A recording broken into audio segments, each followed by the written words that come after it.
Sir, good afternoon. Ay, good afternoon, sir. Dito ka, sir. Wala si misis niyo, sir. Wala. Wala si misis niyo. Ano Wala. yun, sir? Ayun, balikan sana sir. Okay naman na Nakita ko na, na-finish na yung mga ano. Lapit na. Oo. May request kasi si Mrs. sir Si misis niyo? Oo. Delikado, alam ko na yan, misis. Oo. Ano yun, sir? Ayun, bali itong pintuan sir. Oh. Gusto niya ipalipat dito sa kabila. Dito? Oo. Yan, dito yung hagdan yung pababa, sir. Yung pa-basement, eh. Buti na lang nabanggit mo sir. Oo. Magaling ka doon ah. Oh. Itong hagdan na yan yung pababayan, di ba? Sa basement. Lipat dito sa kabila sir. Naku. Dadagdag lang sa sakit ng ulo niya, sir. Gagastos kayo. Tapos, trabaho din ng mga workers natin yan, sir. Gastos Yun na. yan. Totoo yan sir. Ha?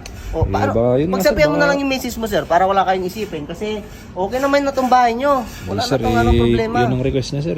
Kilala mo naman si Mrs. sir Hindi mo ba mapagsabihan para naman Yes, ano? sir kung saan sir, tulungan mo ako sir kasi ayoko na gumastos sir Pagsabihan mo yung misis mo para hindi kayo gumastos. Di ba Kaya sir, mapagsabihan? ayaw na talaga Takot ka pa sa misis mo? Oo sir, Takot ka. takot ako sa misis ko sir Isa ka, hindi ka takot. Hindi.